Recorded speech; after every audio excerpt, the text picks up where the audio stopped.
ओम श्री परमात्मने नमः।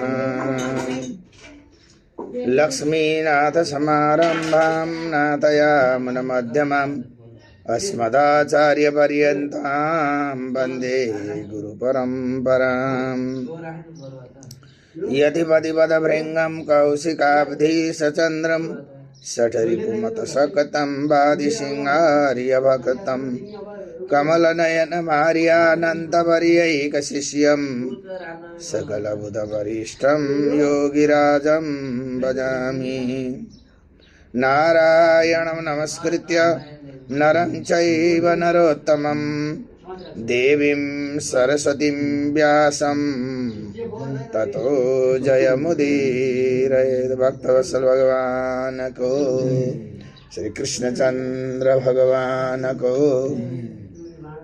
अखिल गौड़ी ब्रह्मांड नायक पर ब्रह्म परमात्मा भगवान सर्वेश्वर को वांग्मयी मूर्ति श्रीमद् भागवत महापुराण नित्य पाठ अंतर्गत आज नवम स्कंद कई 8औं अध्याय को पाठ आरंभ हुन गइरहेको छ। यहाँहरु दत्तचित्त तन्मनस्क भएर श्रवण गर्नुहुनेछ भन्दै अब पाठ आरम्भ हुन्छ। ओम नमो भगवते वासुदेवाय। अष्टमोऽध्याय। श्री शुक उवाच हरितो रोहित सुतस्सम्पस्तस्मात् विनिर्मिता चम्पापुरी सुदेवोतो विजयो यस्य चात्मजः भरुकस्तसुतस्तस्मात् वृकस्तस्य विबाहुक शौरिवीरहृतभूराजा सवार्यो वनमाभिशद वृद्धं तं पञ्चदां प्राप्तं महिष्यनुमरिष्यति और्वेण जानतात्मानं प्रजावन्तं निवारिता आज्ञा यास्यै सपत्नी वीरगरो दत्तोन् दशा स तेनैव सञ्जातः सगराख्यो महायशः सगरश्चक्रवर्त्यासीत् सागरो यसुतैः कृतः यस्तालजङ्गन् यवनं छकान् हयय बर्बरान् नावधित् गुरुवाक्येन चक्रे विकृतवेषिणः मुण्डान्समश्रुधरान् कांसीन् मुक्तकेशार्धमण्डितान् अनन्तर्वाससा कांसीद् अवहिर्वाससोपरान् स्वसमेधैरयजत सर्वेदसुरात्मकम् अर्वोपदिष्ट योगेन हरिमात्मानमीश्वरम् तस्य स्त्रीटं पशुं यज्ञे जहारासं पुरन्दरा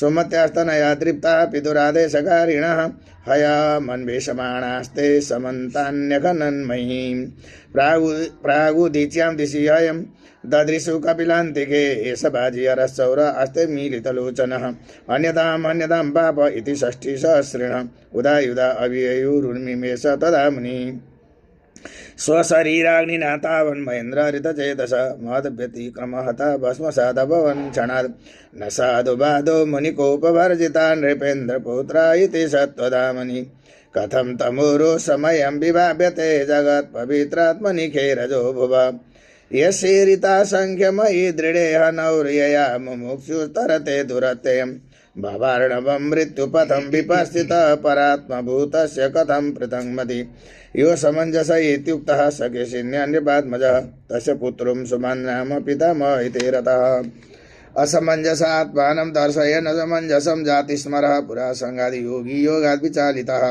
आचरन् गरितं लोके ज्ञातीनां कर्म विप्रियं सरयुवां क्रीडतो बालान् प्रास्यदुद्विजयन् जनम् एवं वृत्तः परित्यक्तः पित्रा स्नेहमपोह्य वै योगैश्वर्येण बालान् तान् दर्शयित्वा ततो ययौ अयोध्यावासिनः सर्वे बालकान् पुनरागतान् दृष्ट्वा विस्मिरे राजन् राजा चाप्यन्वतप्यत अंशुवान् शोधितो राज्ञा तुरंगान् पेषणे ययौ पितृभ्यः खातानुपतं भस्मन्ति ददृशे हयम् तत्रासीनं मुनिं वीक्ष्य कपिलाख्यमधोक्षजम् अस्तु समाहितमनः प्राञ्जलिः प्रणतो मान् अंशुमानुवाच न पश्यति त्वां परमात्मनो जनो न बुध्यते द्यापि समाधियुक्तिभिः कुतो परितस्य मनः शरीरदि विसर्गसृष्टा वयमप्रकाशा ये देहभाज त्रिगुण प्रधान गुणान् विपश्यन्त्युत वा तमस्य यन्मायया मोहितचेतसास्ते विदुष्वसन्तं न बहिः प्रकाशः तं त्वमहं ज्ञानघनं स्वभाव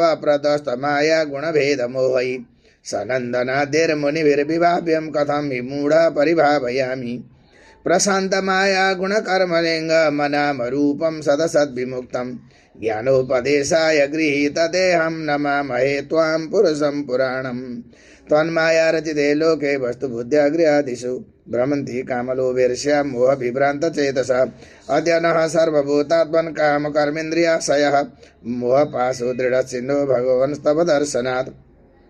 श्रीशुक उवाच इत्थं गीतानुभावस्तं भगवान् कपिलो मुनिः अंशुमन्तमुवाचेदमनुगृह्य धिया नृप। श्रीभगवानुवाच अस्वयं नियतां वस पितामह पशुस्तव इमे च पितरो दग्धा गङ्गाम्भोरन्ति नेतरत् तं परिक्रम्य शिरसा प्रसाद्य ह्यमानयत् सगरस्तेन पशुना क्रतुशेषं समापयत् राज्यमं सुमतिन्यस्य निष्प्रियो मुक्तबन्धनः अर्वोपदिष्टमार्गेण लेभे गतिमनुत्तमां राज्यम् अंशुमतिन्यस्य निष्प्रियो मुक्तबन्धनः अर्वोपदिष्टमार्गेण लेभे गतिम् अनुत्तमां। हरि ओं तत्सदिति श्रीमद्भागवते महापुराणे पारमहंस्यां संहितायां नवमस्कन्धे सगरोपाख्यानाष्टमोऽध्यायः। हरये नमः।